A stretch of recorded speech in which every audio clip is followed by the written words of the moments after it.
ఓం శ్రీ గురుభ్యో నమ.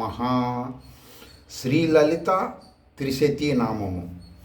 ఈరోజు ఈ నామము ద్వారా మీరందరూ మాకు ఏ మంత్ర సాధన వలన ముక్తి మోక్షము వస్తుందంటారో బృహదారణ్యకోపనిషత్తులో దానికి సంబంధించింది కొంత క్లూ ఉంది. అంటే అది చేస్తే వస్తుందా, మిగతావి చేస్తే రాదా అని కాదు. శృతులలో ఒక్కొక్క శృతిలో అంటే ఉపనిషత్తులో ఒక్కొక్క విధముగా ఒక మహర్షులు తెలియచేశారు. అర్థమైందండి? ఈ రోజున భారతదేశంలో మహా అత్యున్నతమైన పదవుల్లో ఉన్న వారి దగ్గర నుంచి గల్లీలో పంచాయతీ అటెండర్ వరకు ఫిజికల్ ఆధ్యాత్మికంలో ఉంటున్నారు. పిహెచ్డీలు ఫిజికల్గా చేసి యూనివర్సిటీలో ప్రొఫెసర్లుగా ఉన్నటువంటి హయ్యెస్ట్ ఎడ్యుకేషన్ పీపుల్స్ కూడా ఆధ్యాత్మికంగా ఎల్కేజీ యూకేజీలోనే ఉంటున్నారు. కానీ వాళ్ళ ఫోను ద్వారా మేము ఏ జాతి మనుషులం, మేము ఏ జాతి దేవతలం, మేము ఎవరు ఏంటి అనేది ఉపనిషత్తుల్లోకి వెళ్ళి ఒక్కళ్ళు కూడా తెలుసుకోవటంలా. ఎంతసేపు సంవత్సరానికి ఒకసారి ఒక పుణ్యక్షేత్రంకి వెళ్తాం, ఏదో ఒకటి చేసుకోవటం రావటం తప్పితే ఇది కాదు జీవితం. అది ఏమిటి?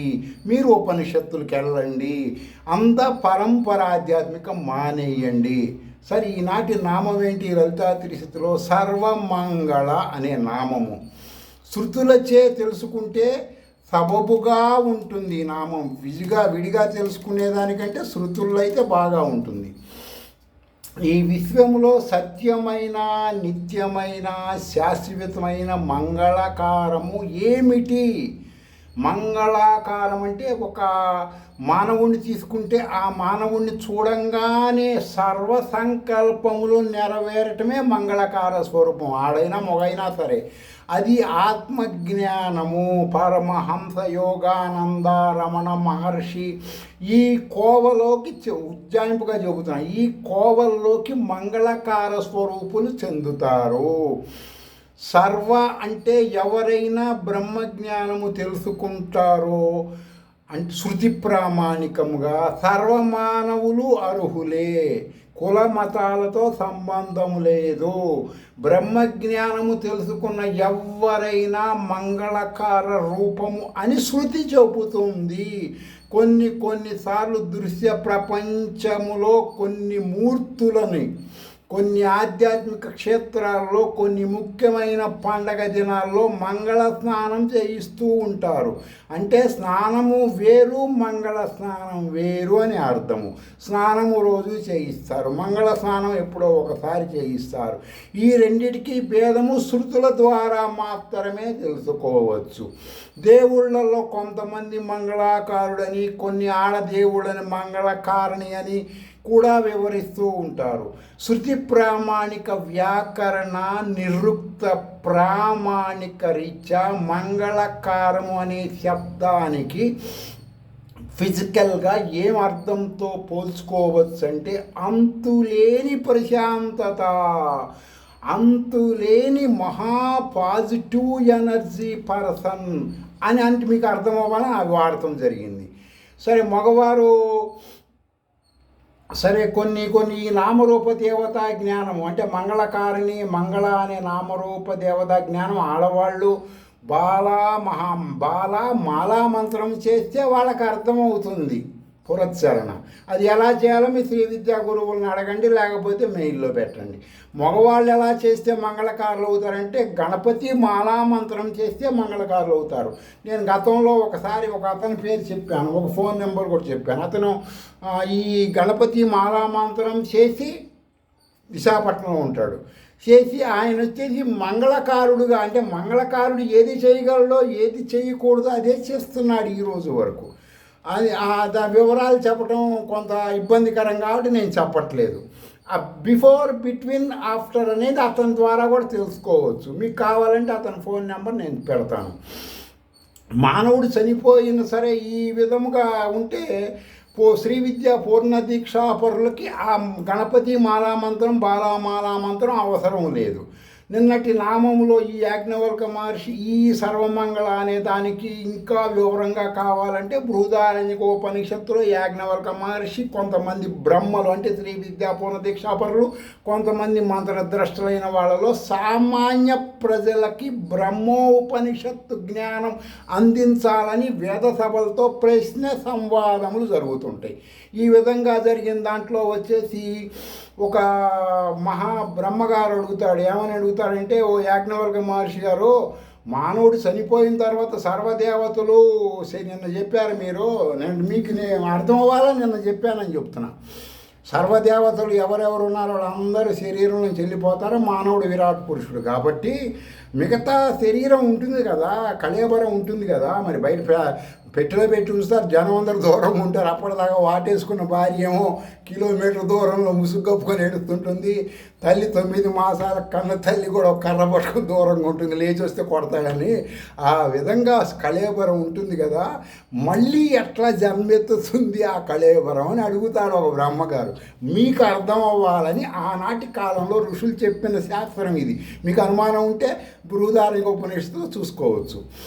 ఆ బ్రహ్మగారు అడిగిన దానికి, ఏ మానవుడైనా శృతుల క్రియాజ్ఞానము అంటే ఈనాటి ప్రవచనకారులు కొంతమందిలాగా శృతుల జ్ఞానం చెప్పకుండా మీకు ఎంతసేపు గుళ్ళు తిరగండి, గోపురాలు తిరగండి, గుళ్ళు కొట్టించుకోండి, బోర్ల పడుకోండి, ఎలికలు పడుకోండి ఇవన్నీ చెబుతున్నారు కదా. వీటి వలన ఏం జరుగుతుందంటే కర్మల ద్వారా ఇలాంటి కర్మలు మీరు చేస్తూ ఉంటే మళ్ళీ మళ్ళీ జన్మిస్తూనే ఉంటారు, చస్తూనే ఉంటారు. ఏ మాత్రం చెప్పేవాడు చెప్తుంటాడు, వినేవాడు వింటుంటాడు, చెప్పేవాడు చెప్తూనే ఉంటాడు. ఏ మాత్రం కూడా మీలో మార్పు ఉండదు. గుర్తుపెట్టుకోండి, మీరు ఎల్కేజీ యూకేజీ చదువుకున్న ఆధ్యాత్మికం మీరు పిహెచ్డి చేసి ఉండొచ్చు, పెద్ద పెద్ద పొజిషన్లో ఉండొచ్చు, కానీ ఆధ్యాత్మికంగా మీ స్టేజీ ఎల్కేజీ యూకేజీ మాత్రమే.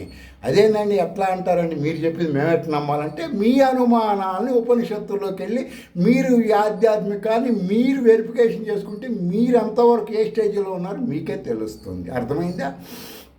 సరే, గతంలో చేసిన పుణ్యకర్మల వలన అంటే బాగా కొంతమంది మేము అన్నదానాలు చేసాం, మేము ఇల్లు కట్టాం, చదివించాము, స్కాలర్షిప్లే అనుకుంటూ ఉంటారు కదా. వాళ్ళందరూ ఆ కర్మలు చేశారని అనుకోవటం వలన కొంచెం ఇప్పుడున్న పొజిషన్ కంటే కొంచెం ఉన్నతమైన సుఖాలు అనిపించేటువంటి దాంట్లో పుడతాడు. కొంతమంది రోజువారీ వ్యాపారాలు చేయటం, తర్వాత వడ్డీ వ్యాపారాలు చేయటం, అనేకమైన అవినీతి అక్రమాలు చేసేవాళ్ళు ఉంటే పాపాత్ముడుగా ఇప్పుడున్న దానికంటే అధమ స్థితిలో పుడతాడు. దానిని శ్రీకృష్ణ భగవాన్ ఉపనిషత్ ప్రామాణిక నీచయోని అని వివరిస్తాడు. అంటే జంతువులలో అత్యంత అసహ్యకరమైన కొన్ని జంతువులు ఉంటాయి కదా, అట్లా ఊహించుకోవాలి. చేసిన కర్మలు ఇచ్చా శరీరము ఇంద్రియాలు, ఆ శరీరానికి తగ్గ ఇంద్రియాలు, ఆ శరీరం అనుభవించగలిగిన సుఖాలు ఉండేటువంటి శరీరం ప్రాప్తిస్తుంది. సపోజ్ మనం ఫలానా సీఎం మనవడుగానో పిఎం భార్యగానో ఉండాలంటే కుదరదు. ఒకవేళ ఉన్న కర్మ ఫలితం లేకపోతే, ఈరోజు నరేంద్ర మోడీ గారి భార్య పరిస్థితిని చూడండి. ఆమె కర్మ ఫలితం, పూర్వజన్మ కర్మ ఫలితంలో పరమేశ్వర అనుగ్రహం ఉంటే ఎలా అనుభవించేది? కానీ ఆ కర్మ ఫలితం లేదు కాబట్టి ఒక సామాన్య స్త్రీగా ఉంది. ఇక్కడ విమర్శగా తీసుకోవచ్చు. మీకు అర్థం అవ్వాలని శృతులలో ఉన్న కర్మ, కర్త, క్రియా ఫలితాలు మీకు తెలియజేస్తున్నాను. ఇక్కడ నేను వ్యక్తులని విమర్శగా చెప్పట్లేదు, మీకు అర్థం అవ్వాలి ఆ భాష వాడటం జరిగింది. అర్థమైందండి?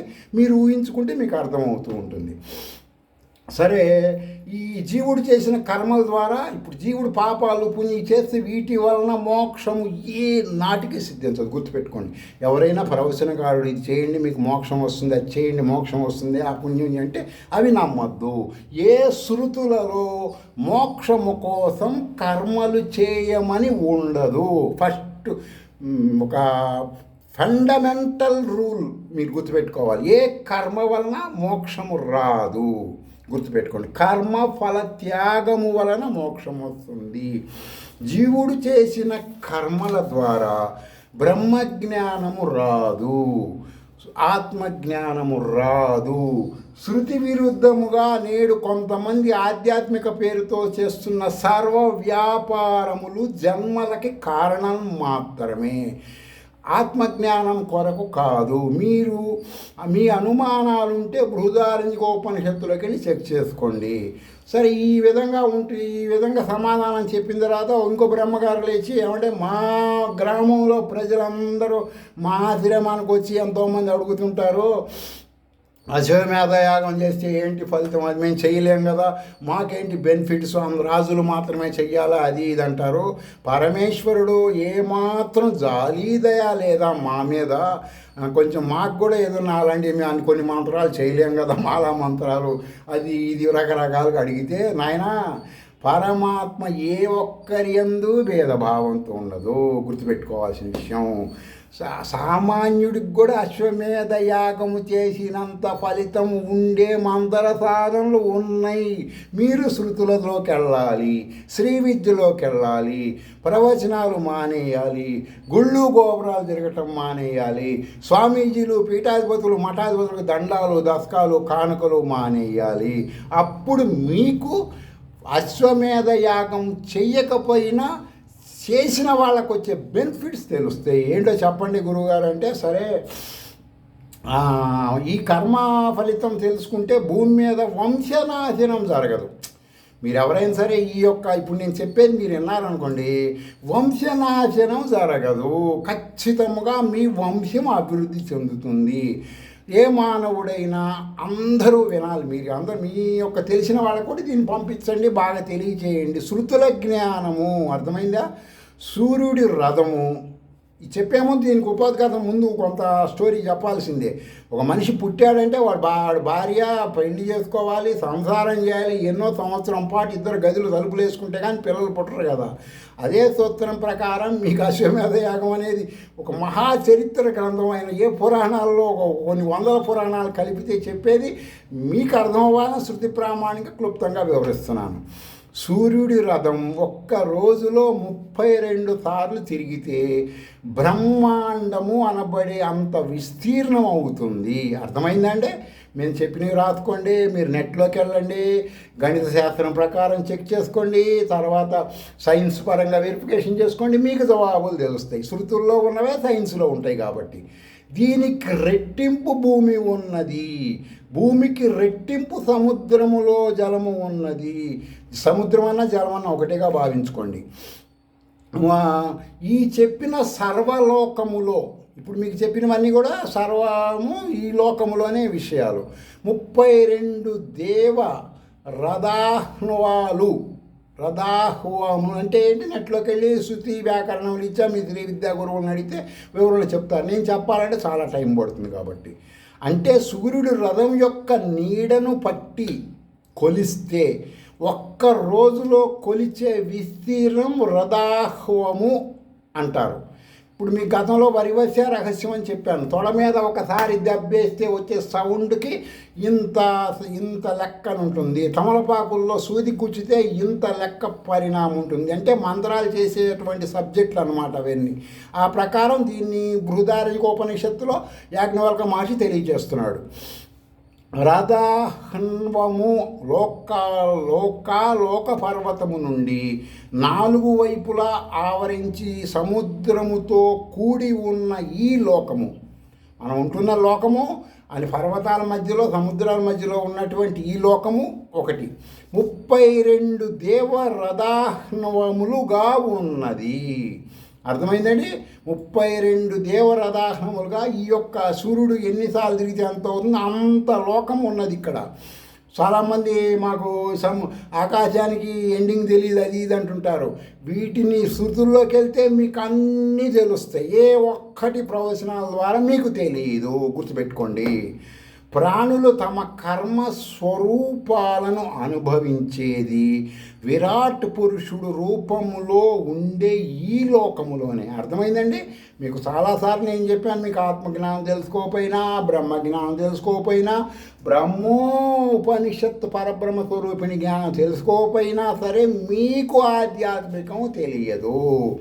ఆధ్యాత్మికం అంటే తెలియాలి అంటే శ్రీ విద్యా మంత్ర పురస్చరణ చేసిన తరువాత నుంచి ఆ దేవత మీకు పంచభూతముల్లో అంతర్లీనముగా ఉన్న పరమాత్మ స్వరూపము మీ స్వరూపము పంచభూతాల్లో ఎలా ఉన్నది తెలియచేస్తుంది. అప్పటిదాకా తెలియదు. పరంపర ఆధ్యాత్మికం అంటే మీరు రోజు చేస్తున్నటువంటిది. శృతులలోకి వెళ్ళండి. నా మాటల మీద నమ్మకం ఉండాలి, తెలుసుకోవాలి అనుకుంటే ఆ విరాట్ పురుషుడు ప్రాణులు తమ కర్మస్వరూపాలన్నీ ఈ లోకంలోనే ఈ విరాట్ పురుషుడు రూపంలోనే అనుభవిస్తూ ఉంటారు. ఈ లోకములోనే దీనిపైన ప్రాణులు లేని, ఈ లోకంలోనే ప్రాణులు లేని ఇంకొక లోకం ఉందండి. దాని పేరు నిరాలోకం అంటారు. శృతుల లాంగ్వేజీ వ్యాకరణ నిరుక్తాలకి ఇప్పుడున్న మీరు వలసవాదులు అంటే విదేశ మత సంస్థలు పెట్టిన పేర్లకి డిఫరెన్స్ ఉంటాయి. అయినా మీకోసం కొంత నేను వివరిస్తా, మీరు నెట్లోకి వెళ్ళి చెక్ చేసుకోండి. ఆ లోకానికి 4 వైపులా ఆ లోకానికి రెట్టింపు విస్తీర్ణము కలిగిన భూమి వ్యాపించి ఉన్నది. దీని చుట్టూ రెట్టింపు నీరు ఉంటుంది. ఈ బ్రహ్మాండము 2 భాగాలుగా ఉంటుంది. దిగువ సగభాగము విరాట్ స్వరూపము. దీనిని ఈ లోకమని జ్ఞానులు, శృతి ప్రామాణిక జ్ఞానులు మీకు ఈ లోకము విరాట్ పురుషుడు ఉండే లోకము అని చెబుతారు. ఇక్కడ జీవులు కర్మ ఫలములు అనుభవిస్తారు. 2వ భాగమును నిరాలోకం అని అంటారు. ఇక్కడ సర్వము నీటితో తడిసి ఉంటుంది. ఇక్కడ ప్రాణులు ఉండవు.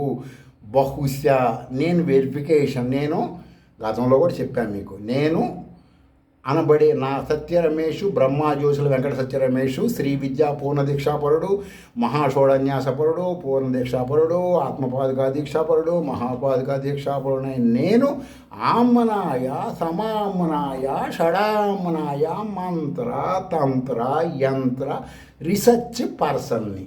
నా రీసెర్చ్లో ఇప్పుడు ఈ శృతిలో ఉన్న లోకము నిరాలోకం అంటే అంటార్కిటికా అయి ఉండవచ్చు. 90% నేను వెరిఫికేషన్ చేసుకున్నాను కాబట్టి చెప్తున్నాను. ఈ విధముగా మీరు నెట్లోకి వెళ్ళి చెక్ చేసుకోండి. ఇక్కడ చెప్పిన విషయాలకి అక్కడ ఉండేదానికి మీకు అర్థమవుతుంటుంది.